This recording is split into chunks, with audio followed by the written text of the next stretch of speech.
China is dangerous as an enemy, but it's often far more brutal when it becomes your friend. Because unlike most global powers, China doesn't simply compete. It quietly embeds itself, calculates every move with long-term precision, and cashes in on opportunities the moment they appear. China has mastered a strategy that looks generous on the surface but is razor-sharp underneath. It lends money, invests in infrastructure, and rolls out billion-dollar projects. But underneath the shiny roads and ports, there's a trap. It overwhelms poorer or politically fragile countries with unsustainable debt. And once the debt becomes impossible to repay, China steps in and demands strategic assets or political loyalty in return. We've seen this play out in Sri Lanka, where China took over the Hambantota port on a 99-year lease. We've seen it in Africa, where Chinese-funded mega-projects, though impressive at first glance, have quietly given Beijing enormous leverage over local elites. These patterns aren't accidents. This is China's long-standing modus operandi. Build influence, create dependency, then gain control. And now, China has identified its next major opening, not in Asia or Africa, but across the ocean in Latin America. China's newest and most ambitious target is Brazil. Welcome to Sleuthing Scams, and today we'll talk about the new friends in town, Brazil and China. It takes a lot of effort, time and heart to bring these videos for you, so kindly hit that subscribe button. The United States has already lost one major ally after another to China, and the latest to drift away is Brazil, one of the most powerful nations in the Western Hemisphere and the largest economy in Latin America. In just a few short years, Brazil hasn't simply become China's trade partner, it has become a pillar of China's global strategy. Brazil is now China's #1 supplier of food and raw materials. It has also become the top destination for Chinese energy investments. China buys 70% of all Brazilian soybeans. It is financing mega projects across the country. It is even pushing Brazil to issue debt in Chinese yuan instead of US dollars, something that would have been unthinkable a decade ago. Chinese agriculture giant Coafco is currently building its largest export terminal outside China, and it's in Brazil. This single facility will push capacity from 4.5 million tonnes to a massive 14 million tonnes per year. Last year alone, over 180 million tonnes of cargo passed through the port it will operate from. And China isn't just participating in Brazil's trade. According to the Rio Times, Beijing already controls a quarter of all commerce at Santos, the busiest port in Latin America. But China isn't only reacting to opportunities, it manufactures them.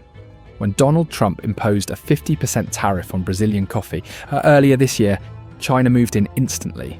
Beijing approved 183 Brazilian coffee exporters to sell directly into the Chinese market. And the timing couldn't be more perfect for Brazil. China is now the fastest growing coffee market on the planet, with Shanghai alone hosting more coffee shops than New York and London combined. This is the rule of modern geopolitics. Whatever Washington punishes, Beijing rewards. And Brazil is simply following the money. But agriculture is just the opening chapter. China's ambitions for Brazil, and for South America, are far bigger than soybeans or coffee. Chinese companies are laying hundreds of miles of new rail lines across Brazil's agricultural belt, connecting corn and soybean producers directly to the coast. Brazil and China have also agreed on a nearly 3,000-kilometre transcontinental railway, linking the heart of Brazil's farmland to a deep-water port in Peru. The port, also built by China for $3.5 billion. When that railway is complete, shipping times to Asia will drop by up to 10 days, a complete disruption of global agriculture logistics. China won't need to rely on US exporters, Canadian ports, or shipping routes that Washington can influence. It will have a direct, China-controlled corridor from Brazilian farms straight to the Pacific.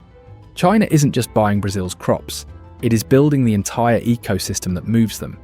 Secure the food, build the transport, control the routes, and lock Brazil into China's supply chain for generations. And this strategy is bigger than trade. This is about influence, leverage, and long-term geopolitical control. But China's infiltration doesn't end at agriculture and infrastructure.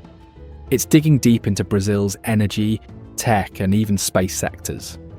In northeast Brazil, Chinese companies have constructed some of the largest wind farms in the region. One massive project in Beijing estate alone produces enough electricity to power 430,000 households. On paper, it looks like a clean energy miracle. In reality, it's another claw, China embedding itself inside Brazil's energy grid. For over 30 years, Brazil and China have collaborated on the China-Brazil Earth Resources Satellite Program. These satellites track Amazon deforestation, help monitor natural disasters, and provide crucial data for urban expansion. Again, to the average observer, this sounds like positive cooperation. But every satellite, every sensor, every joint R&D program also embeds Chinese technology deeper into Brazil's core systems. Jobs, renewable energy, environmental monitoring. China packages these benefits beautifully. But beneath the surface is a much bigger play: full integration into Brazil's economic and technological DNA. And now, even Brazil's financial system is shifting. The country is moving away from dollar-based trade and stepping into yuan-based deals. Once that shift deepens, China's control won't just be physical, it will be financial. But the question remains, why is Brazil giving so much of its economy, infrastructure, and currency sovereignty into China's hands? The answer lies not in foreign policy, but inside Brazil itself.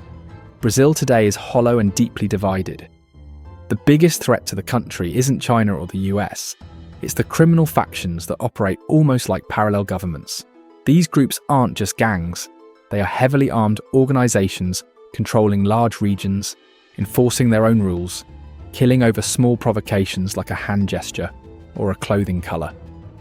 Their strongest presence is in the northeast, where the government's grip is weakest. Shockingly, many of these groups aren't classified as terrorist organisations because the president refuses to authorise it. Their control is so deep that in some areas, even law enforcement is outgunned.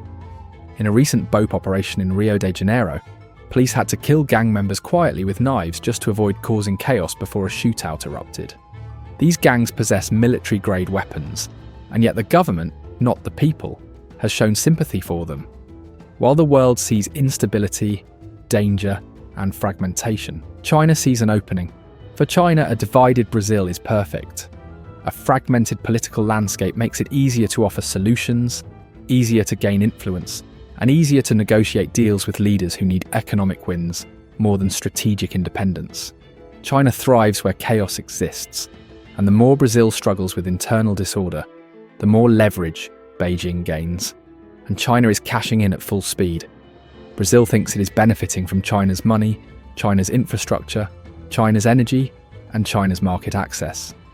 But China isn't investing out of goodwill. It's investing because it understands the power of dependency. Every port built, every railway funded, every satellite launched, and every yuan-based deal signed is another thread tying Brazil to Beijing's long-term strategy. What looks like partnership today can become pressure tomorrow.